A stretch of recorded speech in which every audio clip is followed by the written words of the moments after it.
Hey guys, this is John, and I'm playing Roman Yankovsky in the 5-minute pool on ICC. I played this player before, and previously we had a Scandinavian, so let's switch it up and play a modern. Looks like we're going to transpose into a closed Sicilian now. So I'm playing knight c6. I could play e6 and then go knight ge7 and try for d5. The way white's playing this, I kind of think they might go c3 and d4. So I do want to make a provision for that. So let's play d6 and just see what they play on the next move. If they play c3, maybe I'll play e5 and play to control the d4 square. Yeah, I think this is a reasonable response to the way white's playing it. Okay, a4, just staking out some queenside space. It's castle. Probably this bishop will go to e6. Yeah, that would be a good square for it. Attacks the knight. d3 defends. Do I want to stop bishop g5 by playing h6, or should I just play f5 immediately? I don't get the impression that bishop g5 is worth preventing, so I'll go ahead and play f5. They might play f4. I think there's a decent chance of that. Although I wonder if, after f4, if I just take on e4, white cannot take with a pawn because the knight would hang. And if they took with the bishop, I could play d5. All right, so they're playing it like this, just trading. Bishop takes or knight takes?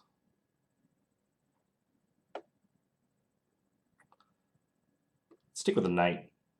I can also take with a pawn, too. Pawn takes would be intriguing. Because if pawn takes f4, there's e4. Let's take with a pawn. We'll mix it up. That wasn't my first instinct, but it looks like it could lead to a dynamic game, so this was my idea. Trying to cramp them with this pawn, and again, they can't take because they lose the knight. So maybe I can follow with d5 and try to roll the e and the d pawns in the center.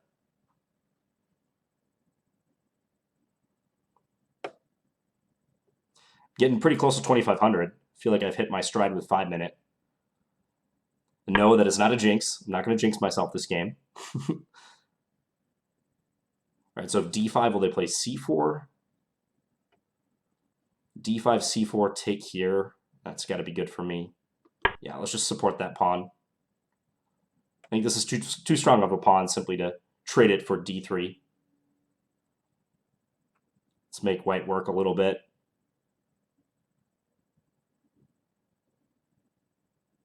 What to do with this bishop for white? They can't put it on d2 because they lose d3. Putting it on e3 kind of asks for me to play d4. So that's a problem for them.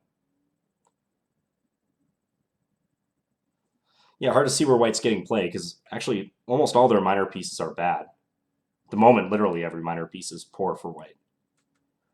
This bishop's hitting at a pawn on e4. This knight has no scope. This knight was just forced back from the center.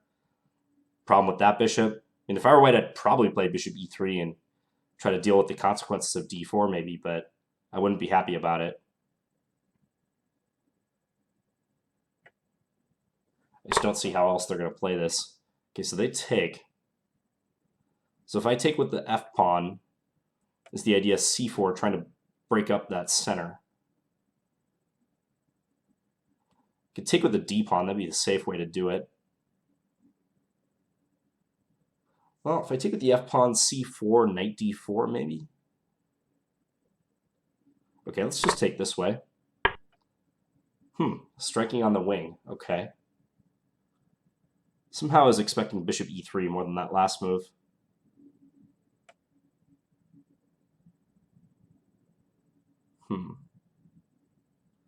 So if I take and then play bishop b3, I'd be hitting the rook and also the a4 pawn, but I get the sense white doesn't care too much if I win that a4 pawn.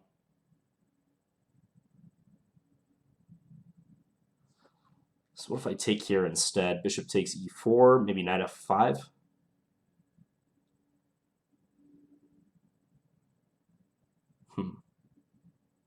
Let's do that.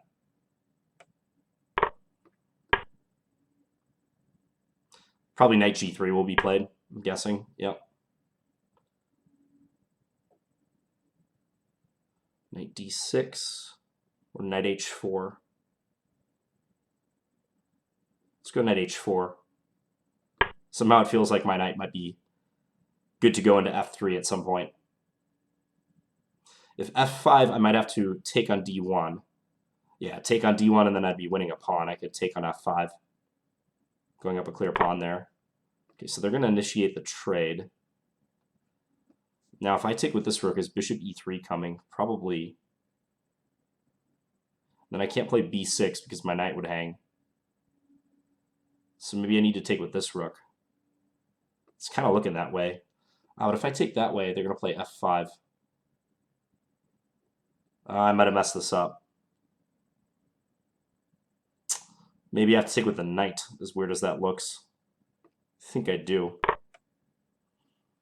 Keeping b7 defended. Not ideal. Yeah, somehow I've misplayed this over the past few moves. Maybe I can still make something of it. Gotta watch the time. If bishop g5, probably knight f3 check.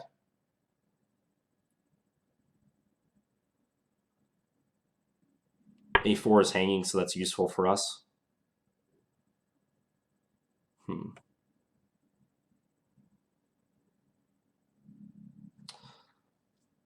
This knight is very much misplaced, though.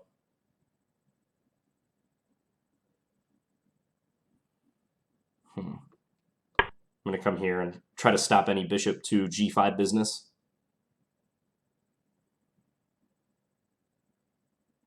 Bishop h6, I can play rook f7. Sort of a random looking position. He's coming to d5 with the knight. There we go.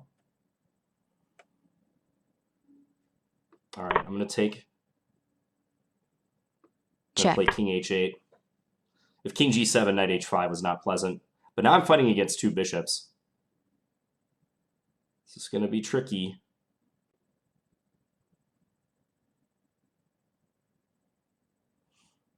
Bishop h6, perhaps. Bishop g7, take, knight h5, king h6. Still fighting, but again, coordination is a big problem right now. Check.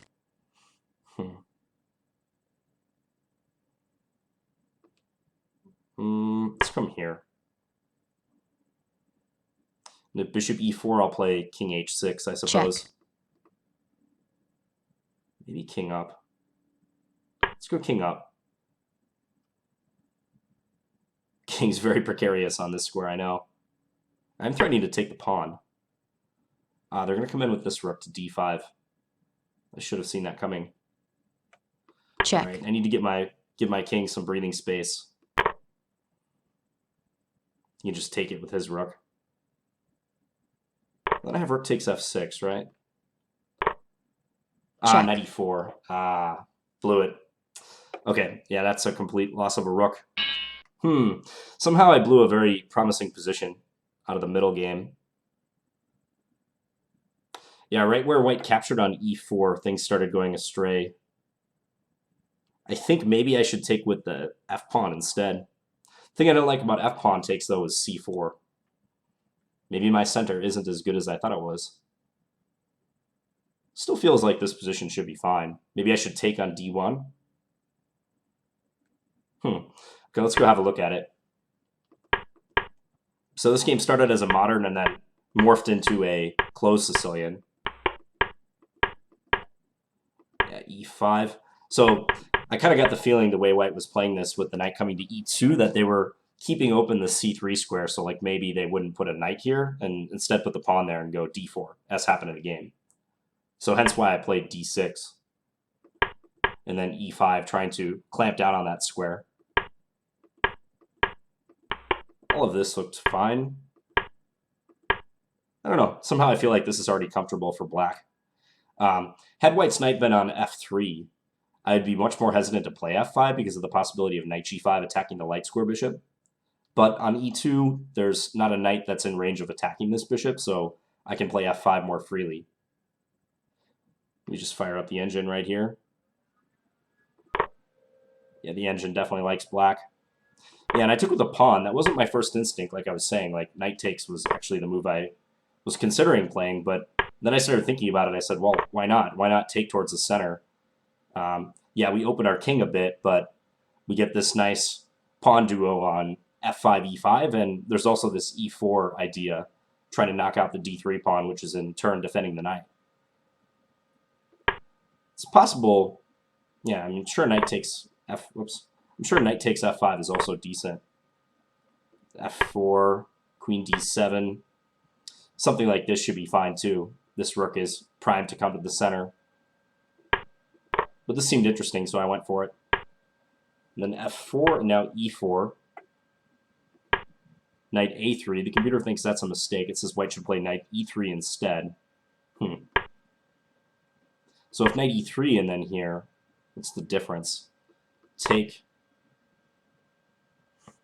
D takes. I guess the knight's in a more blockading role. Could also help out with pushing g4. Yeah, knight a3 does seem undesirable for white. I mean, it puts the knight on the side of the board willingly, and there's not like a clear route for the knight to go back into the game. And I was commenting here that I thought that white's minor pieces were not looking great. But I think he did the right thing. I think he started trying to chip away at my center and use some potential pawn levers to do that, like g4 and c4. So computer says this is better. And if c4, bishop g4. It's not such a big advantage for black, though. If take, knight d4. Okay, so going after the pin piece. Yeah, I mean, I would have played this in a heartbeat if it were not for c4. Like, that was the one move that concerned me, because in playing c4, white's trying to knock out the support for my e4 pawn, and I don't think a scenario like this is great, because then I have double isolated c-pawns. The computer still seems to think I could play this way, and it would be fine. Queen e8, maybe getting ready for this, or rook d8, trying to take over the d-file. So I took with the d-pawn, and then g4, take, bishop takes, knight f5. Trading immediately is better. And then rook ad8, just looking for a swap. Yeah, it seems like white's kind of out of the woods, though. Bishop e3. Now this move is always coming with tempo. I can play b6. Maybe black has a little something. I mean, my pawn structure could be a tiny bit better than white's. White has isolated h and f pawns, but it's not much to work with. I think the big missed opportunity was taking with the f pawn. But this is still an equal position. You know, plenty of fight to be had from here. So knight h4. I didn't want to take and thereby allow white to kind of repair their pawn structure. Again, I should initiate a trade. I can see why that's important, because when I moved this knight and white's rook was still on f1, I had a lot of trouble with the advancing f-pawn backed up by that rook, so I could totally understand why I should trade that piece on d1 and force white's rook away. So here, then white traded. Yeah, this move was very awkward to play, but rook a takes is the natural one, but I didn't see an antidote to bishop e3, because they're attacking c5, and if b6, which would be the natural move to defend it, I would lose the knight. But I do see now the computer saying, I was saying bishop d5 for a second. What does that do, though? Take. Rook f7, and somehow black's doing well. Maybe the fact that I have control of f3 will be useful, because this bishop is either going to be exchanged or forced off its current diagonal.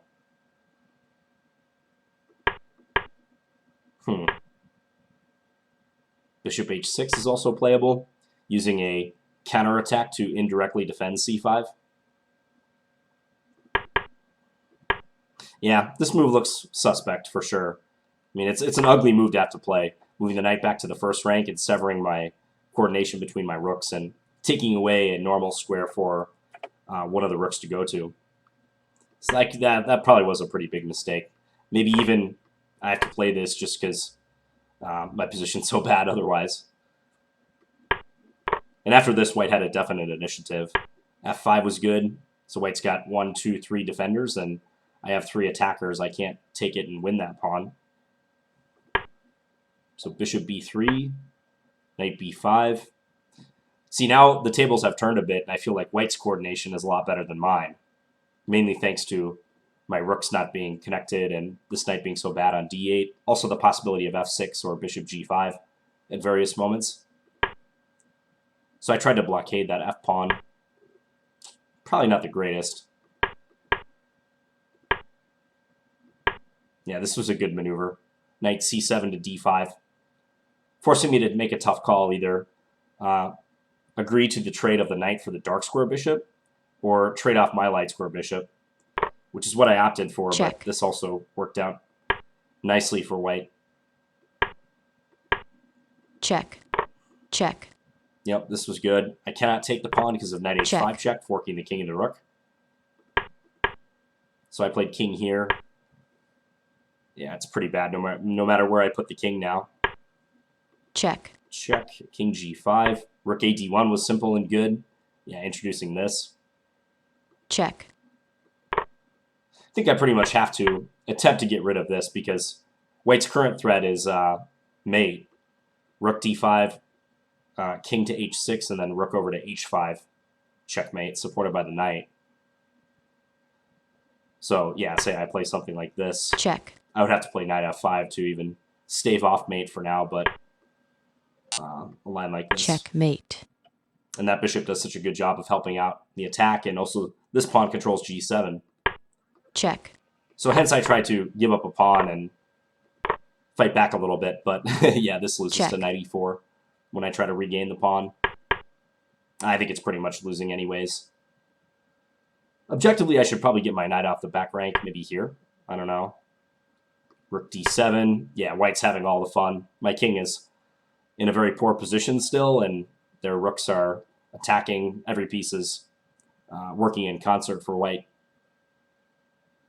So pawn play was the big factor in that one. I think I didn't manage my pawn structure as best as I could have right about here. And even after this, white not sitting around and playing g4, he did a good job of counterattacking, making sure I didn't stick around with that powerful pawn center. But even after this, knight takes d8 was very suspect as well. So, all right, you win some, you lose some, to use the old hack knight expression. So, anyways, hope you guys enjoyed this, and I'll be back again tomorrow with another video. Thanks for watching, guys. Bye.